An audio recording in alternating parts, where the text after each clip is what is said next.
Hey, Chris here, and in today's video we're going to look at KPIs. You know, those metrics that management want to see on a weekly or monthly basis, those dashboards around the office that nobody even looks at anymore, those metrics, those KPIs. Look, I have two major issues with KPIs, and that's what we'll discuss in this video.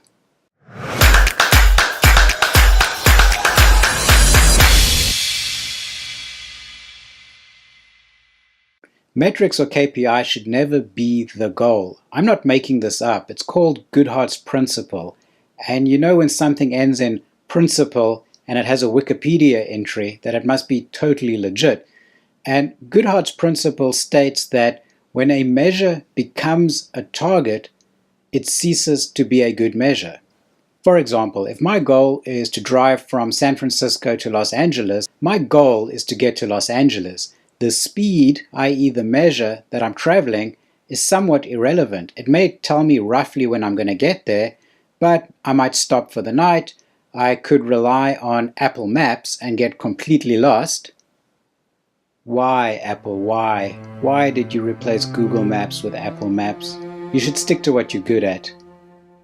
Overpriced hardware. Not maps. Losers.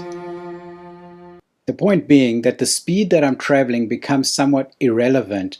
It's a measure, not my target. That Goodhart was a really bright fellow. Or girl.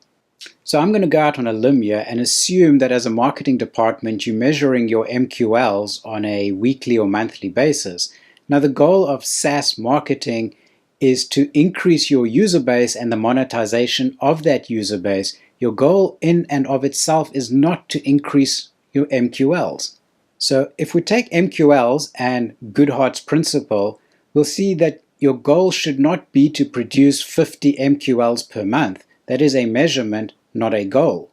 And what happens is your team becomes more determined to meet this arbitrary 50 MQLs per month, and they lose vision of the grand prize, which is increasing your user base and monetization of that user base. Now, don't get me wrong, mature marketing organizations will use metrics such as MQLs as a measurement and look at it week over week, and if you see a decline in your MQLs, you may want to reassess certain marketing initiatives.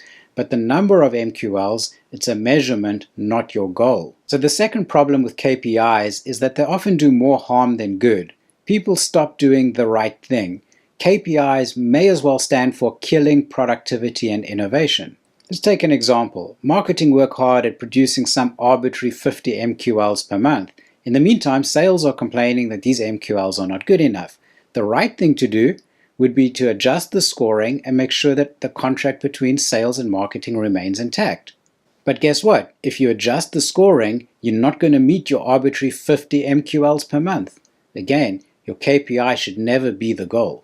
The best performing marketing departments are those that are staffed with the best and brightest and creative people and given the autonomy to do what they do best, not to pursue KPIs. If you saddle bright people with KPIs, you're going to miss out on the next big thing. Hey boss, I have a great idea. It's amazing. We're going to double our sales and triple our revenue. This thing is amazing. It's viral. It's amazing. Jim. Your idea sucks. We have to produce 1,000 MQLs this month. But isn't increasing sales and revenue a good goal to have? Jim, you're fired. So please, take a critical look at what you are measuring and what you are putting on those dashboards. You may be hurting your organization more than you think. So until next time, be unconventional.